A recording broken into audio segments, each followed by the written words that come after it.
This is Derrick Broze. This is Derrick Broze of the Conscious Resistance. I'm here in Standing Rock. That man is wanted in 5 different countries: Chile, Argentina, Brazil. We've been fighting a long time. We've all lost so very much. So many loved ones gone. Don't you fucking tease that horse! You are not alone. There are pockets of resistance all around the planet. We are at the brink. Above all, stay alive. You have no idea how important you are. If you're listening to this, you are the resistance.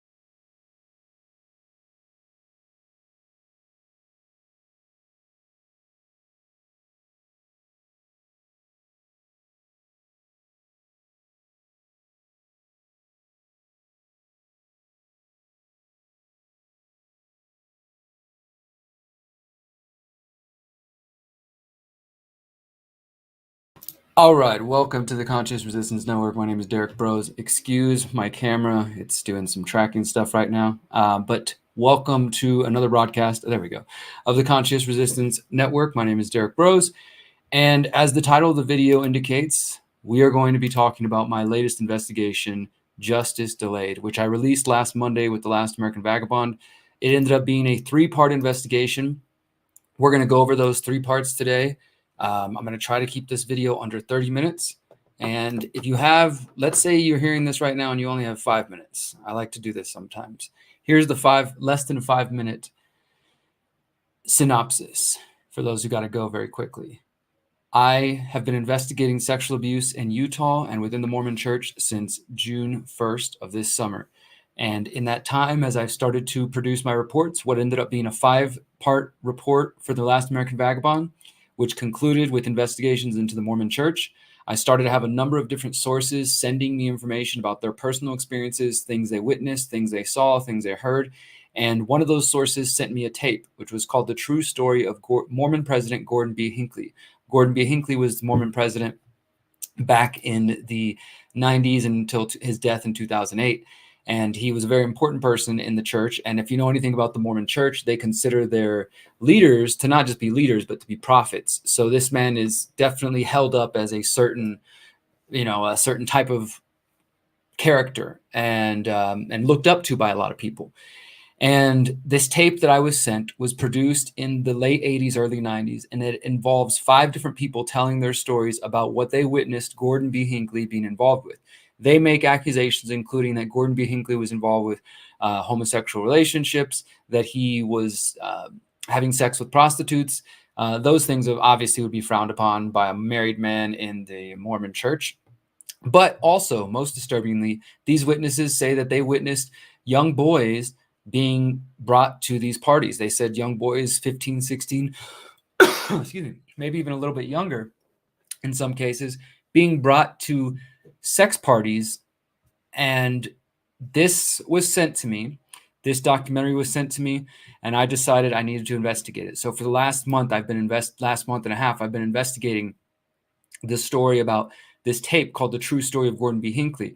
I did all the research I could trying to track down every single person who's named in the video, the people who talk in the video, references, places, etc. And we've been digging and digging and digging, and it has come to this 3-part investigation, which, as I said, I released 1 week ago. So that's what I'm going to talk about today. If that's all you care about and you got the summary, then see you later. But for those of you who want to get the details, which I hope you will, honestly, because I spent a lot of time and energy on this, and I'm going to try not to get sucked into a rant complaining about how much the independent and alternative media suck. Yes, they're better than the mainstream, but a lot of what you guys consider to be journalism or accept as journalism is not journalism. It's just people talking. It's speculation. But I actually went to the effort to call people, to email people, to track people down. Oh, actual investigative journalism, not just talking on YouTube and complaining and telling you a 4th perspective on the mainstream news. Okay, I said I wasn't going to get into a rant, so let me stop there.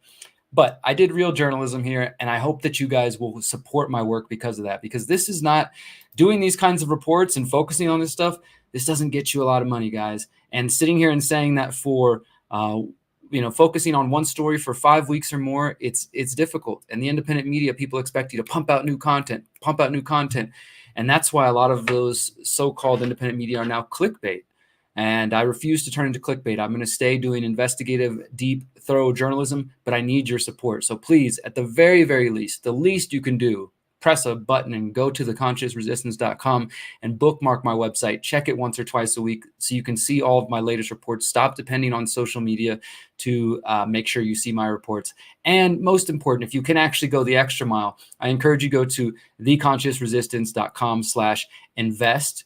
And you can find out ways to support my efforts. I accept cryptocurrencies. That's pretty much it at this point. I do have a P.O. box. You can send cash in the mail. You can send whatever you want to send. Love letters, hate mail, whatever. I'll take it all. I appreciate especially the financial support. And the reason I say that, and I'm spending a second on this, I know some of you are going to say, oh my God, it's like a commercial. How dare somebody actually ask to be paid for their work and time and energy? What a horrible person that actually wants to be compensated for their time. The reason I'm focusing on this, guys, is because if you see the website on the screen right now at theconsciousresistance.com/invest, since this entire year, I gave up Patreon. I gave up $1,000 extra a month I was getting from Patreon, because not only because I don't want to support Patreon because they're censoring people, but because a lot of you told me you don't want to support Patreon either. So I gave up Patreon. I gave up PayPal. So the only way you can support my work is to send me crypto, send me cash at the P.O. box, or to buy t-shirts from the Conscious Resistance store, which you can find right here on our front page. Buy the shirts. That's the little, it costs $25, and that little bit goes into my pocket so that I can keep doing this kind of work. So I'll say that, and that's it. So I'm also going to include the link. It's already in wherever you're watching from. Look at the link below. There's a link to this page. This is the Justice Delayed Investigation. The full title is Justice Delayed, an Investigation into Gordon B. Hinckley and Walton Hunter. And this is at thelastamericanvagabond.com. And when you scroll down on this page, you can see part 1, part 2, and part 3, which I just published. So I'm going to give you the overview of all 3 of these parts. I humbly request that you actually make the time to go read them, because I don't, I write articles so that they're hopefully read. But I do these videos because I know a lot of you don't have all the time in the world to do all this research that I'm doing. So I'm trying to make it easy for you. And I hope that this is easy, because it wasn't easy researching it. It's never easy researching this stuff. I spent the last 3 months researching sexual abuse in Utah. I spent the last 6 weeks investigating sexual abuse in the Mormon Church, specifically related to Gordon B. Hinckley. And as I said, I was sent this tape, The True Story of Gordon B. Hinckley, which is on my website. It's at The Last American Vagabond. If you scroll through this article, this is part 1 that I'm showing you on screen. You can see here, Ryan has it embedded on Rumble. So you can watch it on Rumble on the Last American Vagabonds channel. You can watch it on the Conscious Resistance, BitChute, Odyssey, Rockfin, etc., etc., etc. This documentary hasn't been seen in 30 years, and the Mormon Church clearly went to some effort to keep it off the internet. And I did my due diligence. I emailed the Mormon Church 2 times, letting them know that we were going to publish this report, asking them if they wanted to make a statement or comment on it. Now, since we're not mainstream media, they probably don't care. They figure they can just ignore us. And unfortunately, since this doesn't have a sexy headline, most of you are ignoring it, and it sucks. But I guess sooner or later, I'll just become clickbait, and then I'll get all the numbers, all the hits, all the views. But in the meantime, this investigation looked at the tape, and as I mentioned, I went through every single name on this tape and tried to understand, who these people were, tried to track them down. So let me just show you some of that for those of you who can see on screen right now. You see right now the name Bill Clodden. He was the director of the investigation into Gordon B. Hinckley in the late 80s. Here he is on screen. You can see him there speaking. He's deceased. That's probably the worst part about a lot of this, is that most of the people involved are dead. Here's Ben Pelham. He was a Mormon, member of the Mormon Church, who was also, he says, a witness to the sex parties that went on.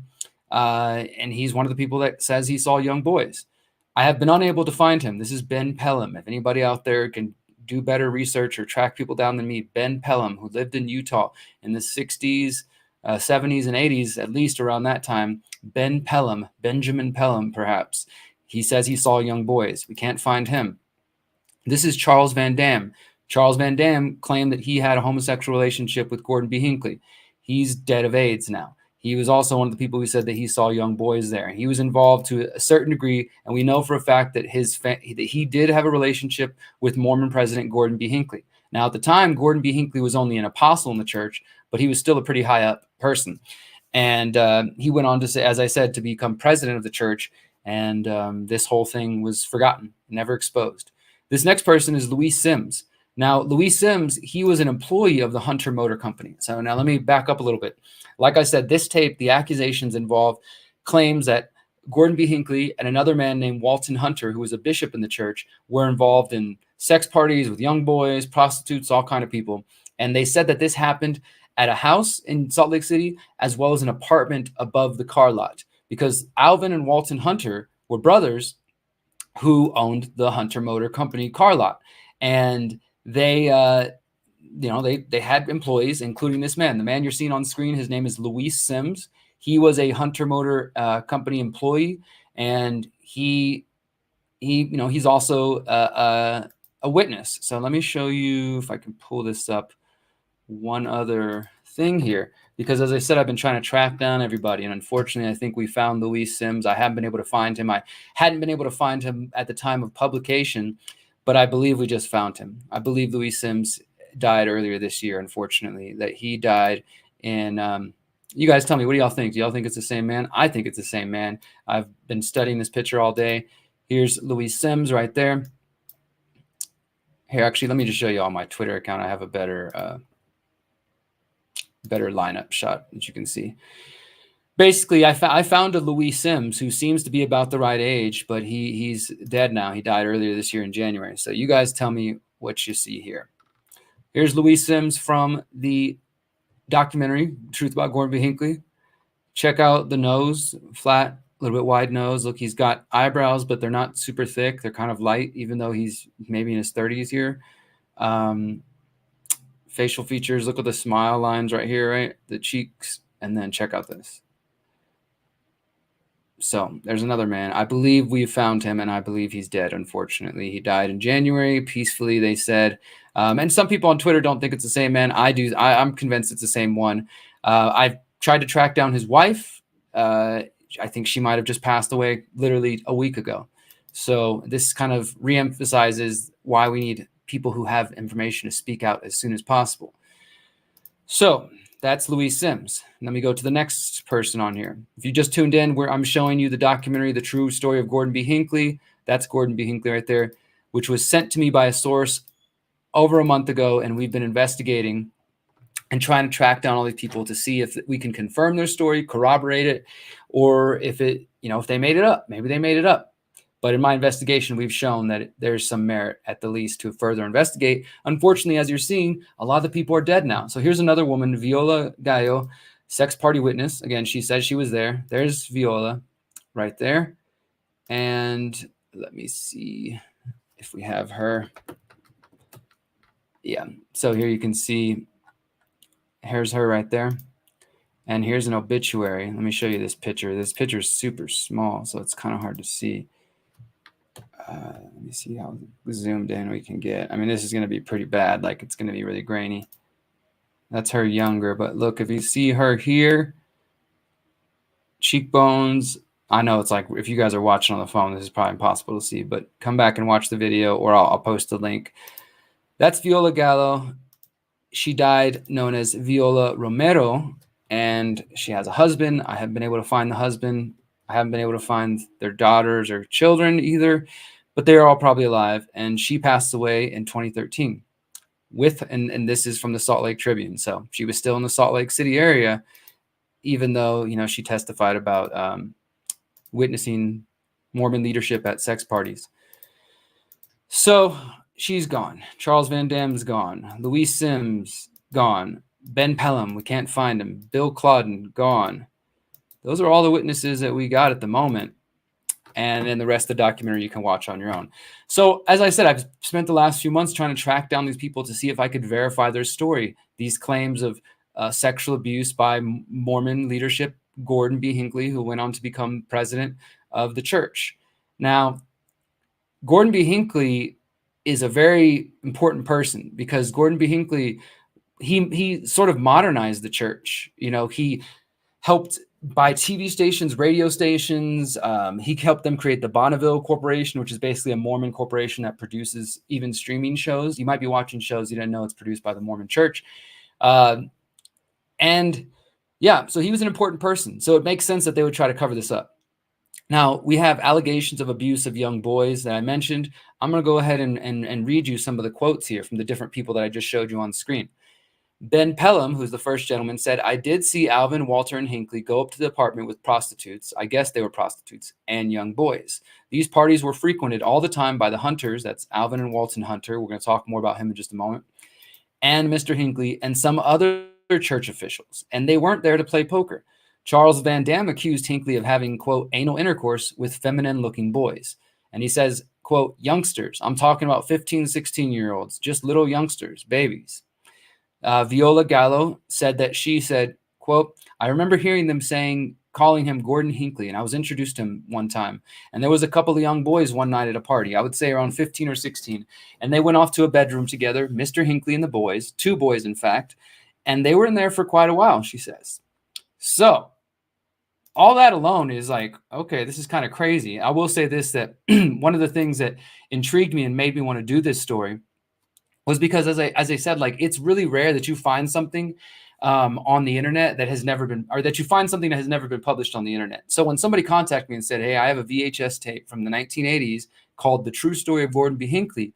Would you like to get a copy of it?" I was interested, and I started doing my research, and you can't find this tape anywhere. This tape is not on BitChute, not on Odyssey, not on Rockfin, not on Rumble, not on any of the other really random, band whatever video. It's not there. It's not there. It's not there. I couldn't find it anywhere. And I only found a couple of references to it, even like people who even knew it was a thing, on the xmormons.org website, which is like a forum for ex-Mormons. So outside of Mormon country, this video is really not known. And that alone was intriguing to me. It's like, wow, okay, somebody wants to send me something that hasn't been seen in 30 years and I can't even find it on the internet. Yes, please send it to me. And I got it sent over to me.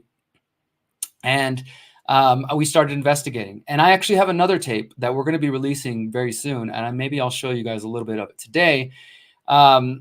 So as I started to investigate it, what do I have? I have a 30-year-old tape about claims from 1960s, 70s, 1965, I think, as they said, the time period when this was supposedly happening. 5 people, an investigator, and then 4 other witnesses claiming that they witnessed this. 4 of them are dead. 5 of them now are dead, that I know for sure. 1 is probably dead. The person who was accused, Gordon B. Hinckley, he's dead. And at first I had to ask myself, like, journalistically, like, does this story matter? Should I bother putting this out there, or is this just going to be more noise, more kind of salacious rumors about, oh, who molested who? Because, guys, I know a lot of you obsess over the Epsteins and the Kevin Spaceys and the Ezra Millers and all the celebrities and, oh, was Trump involved? Were the Clintons involved? But I take this shit very seriously. I'm reading documents of people being sexually, physically abused and raped by their own family members in some cases, and in some cases by cults or by, just sickos.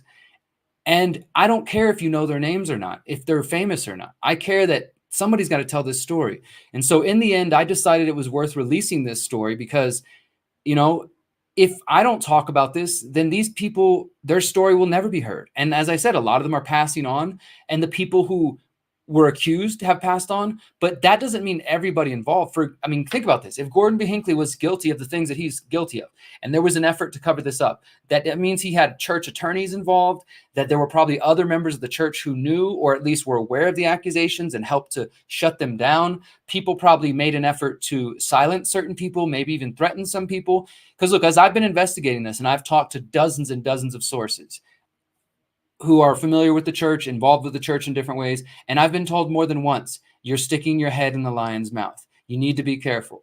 The Mormon Church works close with the FBI and the CIA. I've been told by people that they've been wiretapped when they started doing the same investigation I'm doing back in the 80s. Now, maybe so much time has passed that the Mormon Church doesn't care anymore. And it's like, whatever, who cares? they're going to just let it out. But the point is that I think it matters. I think that these people's stories should be told. So if you don't know the name Gordon B. Hinckley, or you don't know the name Walton Hunter, I'm sorry that they're not so you can get, but they're sickos who have been accused of certain things. And I think we can confirm that they definitely did happen in the case of Walton Hunter, as I'm about to share with you. And at the very least, shouldn't we give the victims or alleged victims a chance to tell their story? Because statutes of limitations, you can't take this to court. It's he said versus she said in a civil lawsuit. So what good is that going to do? And then again, most of these people are dead. They've passed away without ever seeing justice. And for whatever reason, Viola Gallo, Louis Sims, Ben Pelham, Charles Van Dam, and everybody in this video on the true story about Gordon B. Hinckley, they chose to speak up. They chose to put themselves potentially at risk for this tape. And then this tape was printed. What I was told is that they made thousands and thousands of VHS tapes, and they started showing this tape to different churches. Now, most of the churches weren't interested, but the churches that were open-minded, they showed them and said, hey, here's some claims against Gordon B. Hinckley. And then the church got upset. The church tried to come after the people who were releasing it, and they threatened to sue them. So let's go back to my first part of my article. For those of you who are just joining us, this is Derrick Broze, and I'm going over my 3-part investigation, Justice Delayed, which was published a week ago on thelastamericanvagabond.com. And so we've covered the tape now. You guys get what the tape's about. The tape, you can watch it there. You can go to my website. It's there. Go check it out. You can watch it later. It's about 30 minutes long. But it's not just a tape from 30 years ago that is the evidence I'm presenting. I actually have a secondary, another corroborating witness, a man named Darrell Clegg, who was alive until just a few years ago. Unfortunately, again, he died in 2017. But he was around during this time, and he was working with Bill Clodden. Bill Clodden, let me go back up, was the first man that is shown in the documentary here, who is the man actually conducting the investigation. Let me go back here. See it right about here. Bill Clodden was the first man that started well, I don't want to say he was the first, but he was one of the lead investigators, along with there's some other names, but again, they've all since deceased. And Bill Clodden, though, he didn't work alone. He had other friends and people collaborating with him on this investigation. And one of those people who became his associate was a man named Darrell Clegg. So if you're watching on screen right now, you're about to see who Bill Clodden is. If you want to see his face, again, he's since passed away. That's Bill Clodden right now. He's having a press conferences back in the 80s when he's announcing, that this guy said that he got sworn affidavits from all the witnesses that he was able to gather. They interviewed them. They apparently have hours and hours of footage where we only have a 30-minute video. There's maybe somewhere still existing out there, hours and hours of footage of these witnesses describing everything they saw. But they turned it into this little mini documentary, and Bill Clodden was that investigator. Well, Darrell Clegg was working with Bill Clodden. As I write here, Darrell Clegg was an associate of Bill Clodden's who met several of the witnesses, and he attended a meeting with the lawyer representing Hinckley. And he tells the story in these short clips I have of how the lawyer for Hinckley basically said, like, hey, you need to back off this case. You need to get, you guys need to recant and say that this is false. And he tells the story that once they told him that they had printed thousands of copies of this tape, that the lawyer was like, oh my God, he threw his hands up and was like, okay, well, we can't get rid of that. And I don't know what exactly happened after that. But as I said, the tape never made it onto the internet, and it's pretty much disappeared. And it was only sent to me because somebody held on to it. And they also gave us footage of this. This is Darrell Clegg, this man that you're seeing on screen. Darrell Clegg is, again, the friend of Bill Clodden, who was witness to the investigation. He recorded essentially his last testimony in 2014.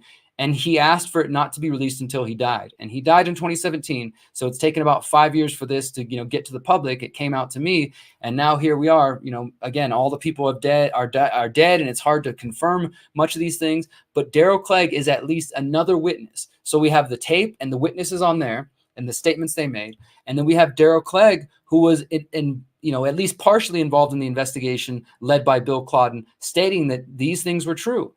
He recounts the witness meeting with the attorney. He said he even offered him money to pay him off, but Bill said, you don't have enough money to make me lie like that. He goes on to say that He was a witness to Bill Cloden's excommunication because Bill Cloden, the investigator, he was also a Mormon, and because he was investigating Gordon B. Hinckley, they kicked him out of the church. And so Darrell Clegg also kind of corroborates that. And yeah, we have some more testimony there from Darrell Clegg. So just to kind of reiterate, we have a tape from 30 years ago that has 5 witnesses claiming that former Mormon president Gordon B. Hinckley and Walton Hunter, who was also a bishop in the church, were involved with sex parties with prostitutes and young boys. And we also have a man named Darrell Clegg, who was at least partially involved in the investigation, giving a separate testimony in 2014, saying that he knew these things to be true. He died in 2017, and this information was then slowly released. And so now I have copies of Darrell Clegg giving his testimony. We have copies of the Gordon B. Hinckley tape, and it's all now out in the public. As I mentioned a couple of moments ago, I did, reach out to the church. Now, I haven't been paying attention to comments, but one comment just caught my eye because I didn't want to really go down this rabbit hole because it's a little bit of a rabbit hole. But somebody mentioned it, so we might as well. Ryan Carson says, "Did you watch The Godmakers 2? Perhaps those filmmakers are worth reaching out to."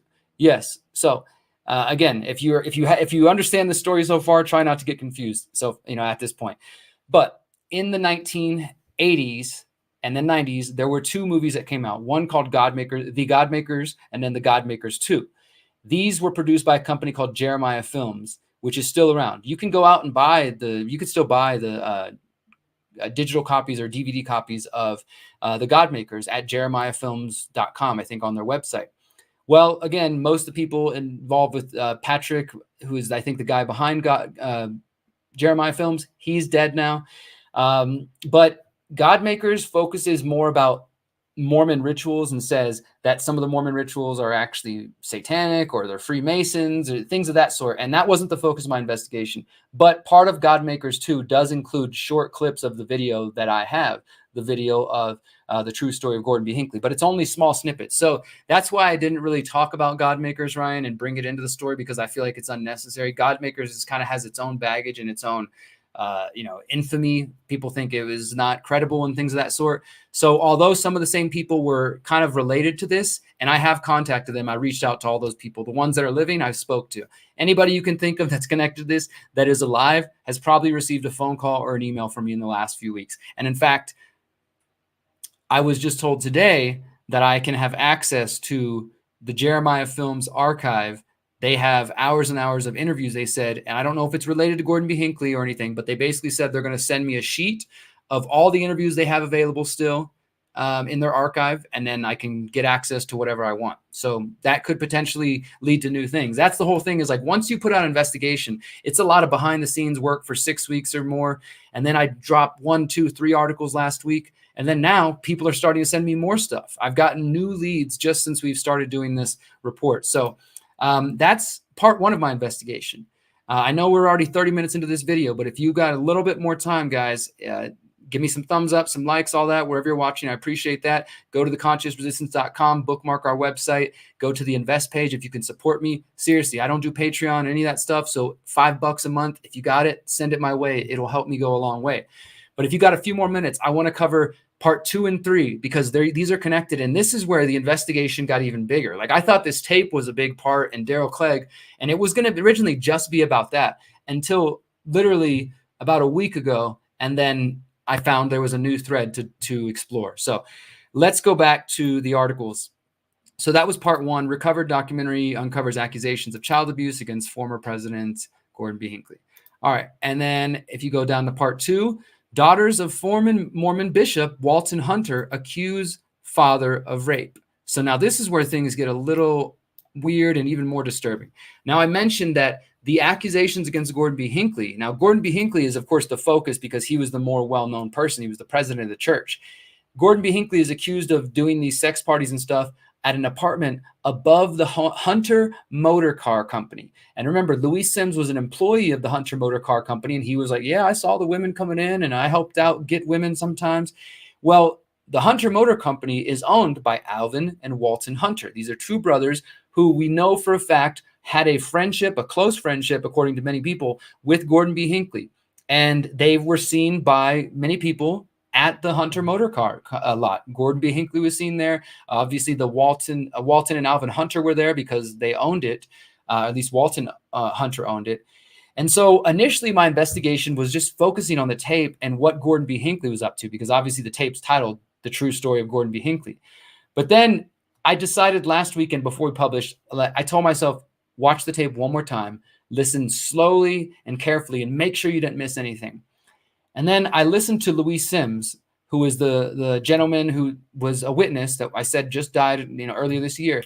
And he said something along the lines of, I think Gordon B. Hinckley was the one who gave Walton Hunter his bishopship. And that just set off a light bulb, alarm bell in my head. Like, wait, hold on. If this guy was a bishop in the church too, that means there's church records. That means there's going to be an obituary about him if he's dead. That means I can find him. So, I was off to the races, and I dove in deeper and tried to, see where it led me to. And it basically led me to these two articles here, which essentially what I found out, again, here's the quick summary for those that don't have a lot of time, because I know sometimes I can be long-winded. Walton Hunter was a bishop in the church. And as I dove into his life and I found his obituary and I found his names of his daughter and his other children, I went looking and I realized that Walton Hunter's own daughter wrote a book called Deliver Us from Evil, where she describes how her father, Walton Hunter, a bishop in Salt Lake City in the Mormon Church, raped her entire young, childhood. And then she would later find out that her sister was raped by her father as well. This is Bishop Walton Hunter, and this is what part 2 and 3 focus on. I wrote part 2, Daughters of former Mormon Bishop Walton Hunter, accused father of rape, and we published it last week. And then afterwards, I actually talked to the daughters. I found, they contacted me, we got in touch with each other, and they shared more, and that's what part 3 is about. But as I said, I found Walton Hunter's obituary, and his obituary says how he was so great. He helped out the church. He spread love and all this good stuff. But it doesn't mention that he was accused of sexually abusing his own daughters, or that he was excommunicated from the church in later years in California because of the accusations by his adult daughters that he had been raping them and that he had abused at least one of his own grandchildren. And this is all written in the book, Deliver Us from Evil, which was published in 2014 by his daughter, Deborah Hunter Marsh.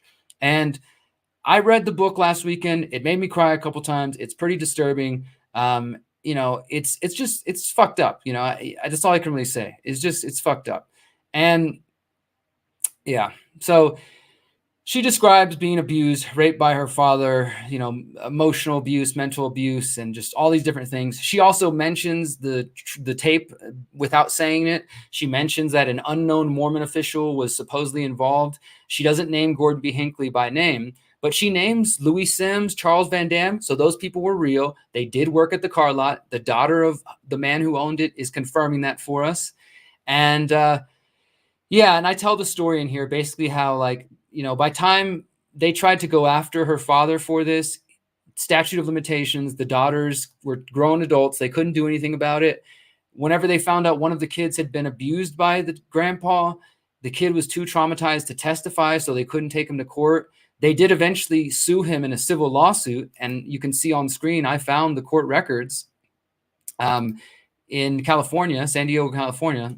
And if anybody has any doubts that this is real, that this took place, I don't know what to tell you. We have the court records, at least to show, you don't necessarily have to believe the claims, but at least to show this case exists. It did happen. Here you see on screen, 1994 is when this case, San Diego, Debbie Marsh, and then at the bottom, June, which is her mom, and Walton Hunter.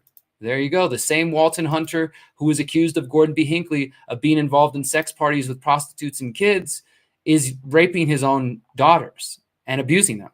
And that was what part 2 is about. Then, as I said, once we published that, I actually was able to speak to the daughters, and we published this third part a couple days ago. And if you haven't read this, please, please, please read it. Guys, I checked the numbers this morning. This third article has been read less than 100 times. The other ones, they've got thousands of views. I'm thankful for that. And this one, Daughters of Former Mormon Bishop, that one has, it's got 10,000 plus views already. I wish we had 100,000, but thank you to everybody who's watching that. Probably because it has rape in the title. And again, people are drawn to, crazy dramatic things. But please, These women's stories need to be told. Read the third article. If you haven't, read the third article, because I actually get to quote from them, and they both stand by their stories. And they even came out and they say now, Deborah Hunter Marsh, at least, she says she thinks that the accusations against Gordon B. Hinckley were true. And she says that he was guilty of, quote, way more. She says that some of her close friends told her not to put his name in the book originally, and she chose to do that. But now she told me in 2022, she does believe Gordon B. Hinckley is guilty of what he was accused of.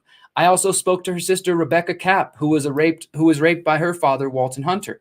She said that she also remembers seeing Gordon B. Hinckley at the father's car lot. She remembers, conversations about Mormon missions between her dad and Gordon B. Hinckley. She's also very angry at her father and her mother, because the mother knew that the daughters were being raped. The mother they say she had to have seen the blood and the bodily fluids in the bed, and she did nothing about it. The mom walked in one time when the dad was forcing the daughter to give him oral sex and called her a slut and walked out and didn't do anything about it, right? I mean, these are the just sick, depraved things that took place. And I was able to find them and track down and told them, like, look, for whatever little solace it is, we're writing about this, we're investigating it, we're exposing your father, even if the church doesn't want to acknowledge that. I guarantee you, they covered this up. At least some people in the church had to have known this was going on. And that's what she told me. She said there's no way that they didn't know that this was going on with their father. And Rebecca Capp, one of the daughters, said, I know in my heart my dad was not just a child molester. He was evil. It extended to other areas of his life. It was anything he could get his hands on. And for further evidence, I also included from their book letters. Whenever Deborah Hunter wanted to try to talk to her parents about her dad's abuse, she started talking to her therapist and said, please, can you set up a meeting? So here's her therapist in 1989 writing a letter to her parents saying, please come meet with us and your daughter so we can talk about this. But the parents were like, no, you're brainwashing her. We're not going to come. We're not going to participate. And then after they couldn't get legal repercussions, they said, well, we're going to go after dad's church. We're going to get him excommunicated from the church. I apologize. I think my camera just died. Sorry, guys. It wasn't charged. Don't worry. You don't need to see my face. The information is way more important.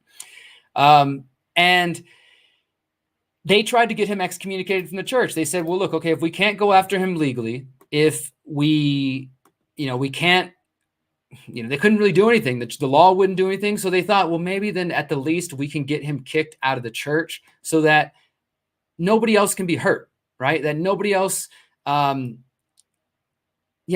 be hurt by his actions. And that's what they decided to do. So they went to the Mormon church that he was in San Diego. He was in Salt Lake City when they were younger. Then as they got older, he went to San Diego. And here's the letter where the stake president, which is the name of the position in the Mormon church, Alan Gunnarsson. He's a real person. You can look him up. I think he's dead now.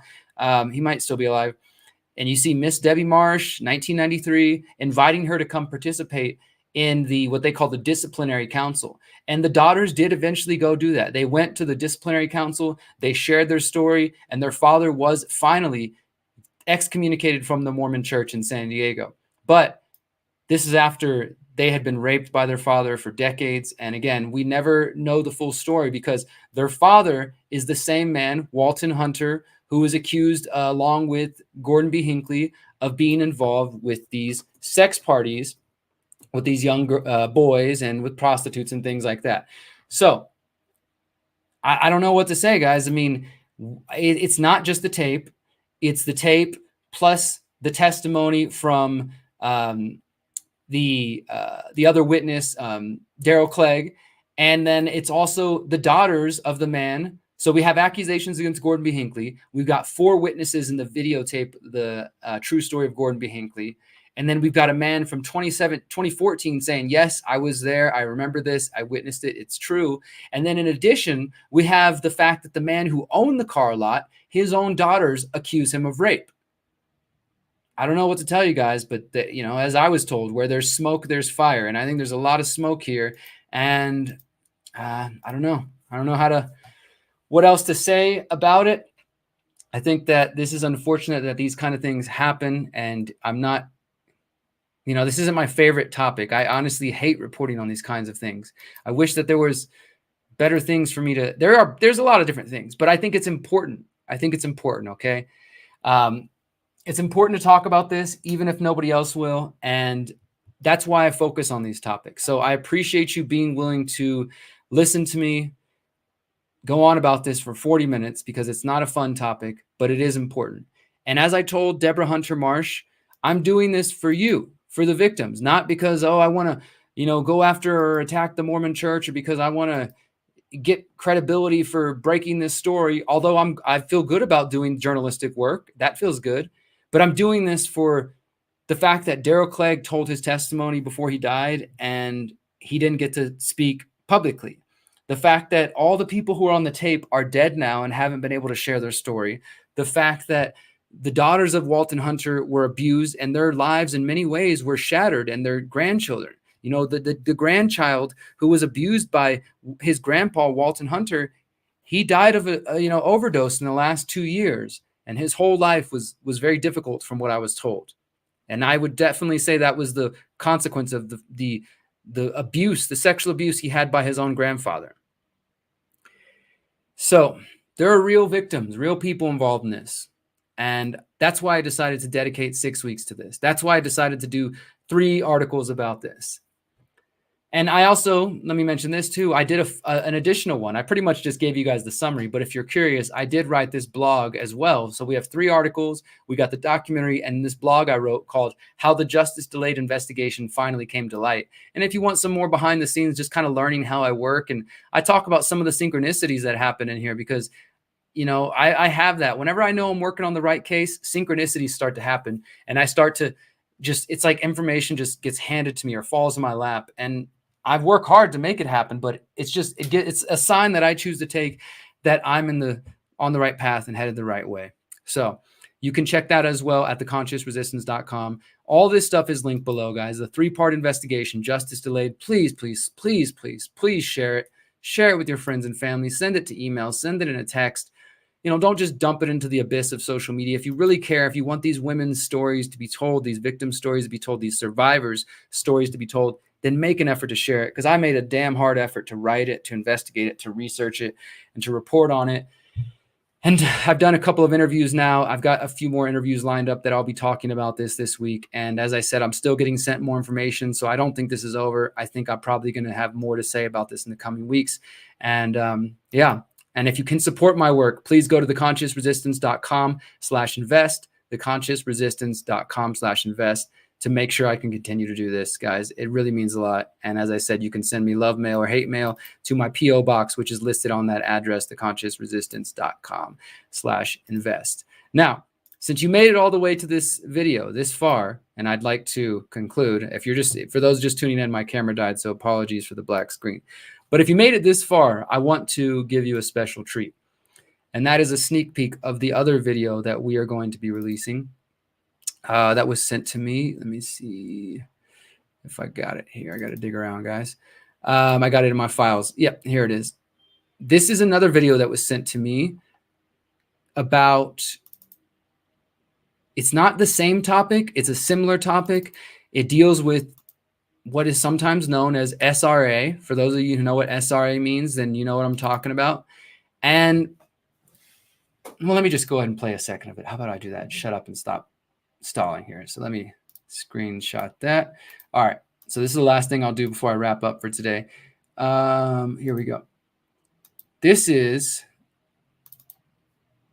you guys can see that probably on screen now. Very grainy.